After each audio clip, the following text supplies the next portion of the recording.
Assalamualaikum warahmatullahi wabarakatuh. Perkenalkan, nama saya Lucky Marta Prasetyo, Teknik Informatika 2016. Saya akan mempresentasikan skripsi saya berjudul Prediksi Jenis Sampah Terbanyak menggunakan algoritma Frequent Pattern Growth untuk rekomendasi pengelolaan sampah. Studi kasus Bank Sampah Malakasari. Terdapat latar belakang, pendapat 3. Yang pertama, Bank sampah merupakan kegiatan masyarakat dalam melakukan pengelolaan berbagai jenis sampah. Pengelolaan sampah dapat dipilah berdasarkan jenis sampah. Yang kedua, frequent pattern growth. Frequent pattern growth adalah perhitungan alternatif untuk mencari sebuah himpunan data yang sering muncul dalam sebuah kumpulan data. Menggunakan algoritma frequent pattern growth untuk memprediksi jenis sampah terbanyak pada kegiatan bank sampah. Yang ketiga, prediksi jenis sampah.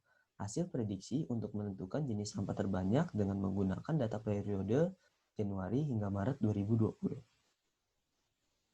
Metodologi penelitian.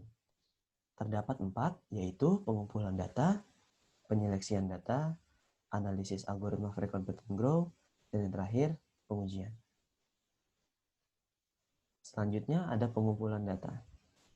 Pada pengumpulan data ini, kita menggunakan data pada periode Januari hingga Maret, terdapat 170 data. Data yang digunakan pada penelitian ini merupakan data kegiatan bank sampah yang dilakukan selama 3 bulan dengan total data sebanyak 170 data.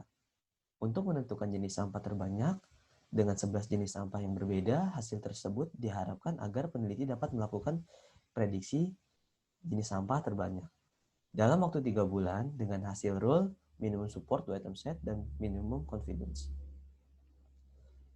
Pencarian nilai frekuensi. Tahap penyeleksian data merupakan proses dari ekstraksi dari pengumpulan data untuk mencari nilai frekuensi yang dihasilkan dari berbagai jenis sampah. Penyeleksian ini membuang duplikasi pada data jenis sampah dan dalam melakukan perhitungan jenis sampah dapat memberikan kode pada transaksi kegiatan bank sampah. Diketahui bahwa nilai frekuensi seperti kardus, botol plastik, plastik keras, duplex, nilai frekuensi tertinggi. Jenis sampah seperti aluminium, kaca, koran, dan plastik non-botol adalah jenis sampah dengan nilai frekuensi terkecil. Selanjutnya, pencarian nilai frekuensi.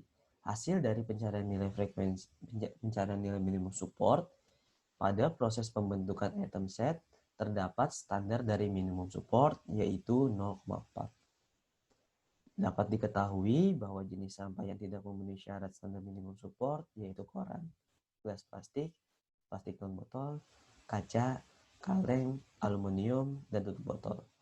Dari 11 jenis sampah, hanya 4 jenis sampah yang seperti kardus, botol plastik, plastik keras, dan duplex yang memenuhi syarat standar minimum support. Penyeleksian data.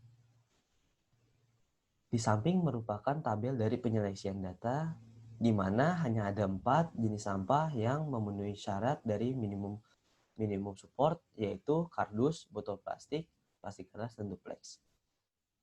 Hasil dari penyaringan tersebut dilakukan berdasarkan standar dari minimum support 0,4.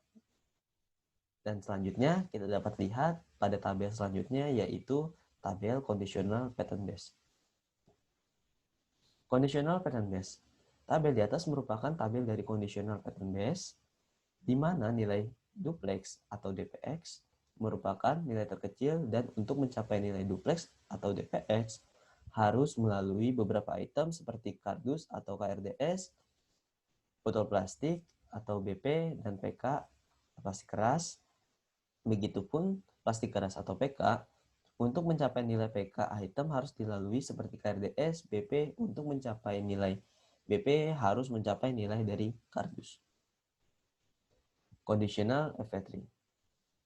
Tabel di atas merupakan conditional FV3 di mana dalam penjabaran untuk mendapat nilai dengan persamaan item conditional pattern base seperti BP memiliki nilai BP 72 yang dapat dilihat pada tabel conditional pattern. Karena nilai BP 56 dijumlahkan dengan BP 16, yang sama dengan item BP yang sama memiliki dua nilai yang sama. Begitu pula untuk mencari nilai pada kardus pada item PK dan botol plastik, PK dan kardus pada item DPX. Selanjutnya, frequent pattern 2 item set. Hasil dari perhitungan frequent pattern 2 item set, di mana pada item 2 item set BP terdapat jenis sampah kardus dan BP. Fungsi frequent pattern 2 item set adalah untuk menggabungkan jenis sampah pada item dan jenis sampah. Maka kardus dapat ditulis menjadi KRDS BP 76, begitupun pada PK. Maka pada tabel FP3, item PK hanya BP dan KRDS, maka frequent 2 item set menjadi BP, PK 72, dan KRDS dan PK 68. Selanjutnya adalah hasil dari general rule. Hasil dari general rule merupakan hasil penggabungan dari untuk mencari nilai support dan confidence. Terdapat 6 rule, diantaranya jika sampah terbanyak plastik keras dan botol plastik, maka plastik keras dan botol plastik memiliki kesempatan pada bulan selanjutnya dengan memiliki nilai support 0,42 dan nilai confidence-nya 0,77. Jika jenis sampah terbanyak duplex dan kardus, maka duplex dan kardus memiliki kesempatan pada bulan selanjutnya dengan memiliki nilai support 0,38 dan confidence 76. Jika jenis sampah plastik dan plastik keras dan kardus, maka plastik keras dan kardus memiliki kesempatan pada bulan selanjutnya 0,4 dan nilai confidence 0,72. Jika jenis sampah botol plastik dan kardus, maka botol plastik dan kardus memiliki kesempatan pada bulan selanjutnya 0,45 dan nilai confidence-nya 0,68. Jika jenis sampah terbanyak duplex dan plastik keras, maka duplex dan plastik keras memiliki kesempatan pada bulan selanjutnya dengan nilai support 0,34 dan nilai confidence-nya 0,68. Jika jenis sampah terbanyak duplex dan botol plastik, maka duplex dan botol plastik memiliki kesempatan pada bulan selanjutnya dengan nilai support 0,34 dan nilai confidence-nya 0,47.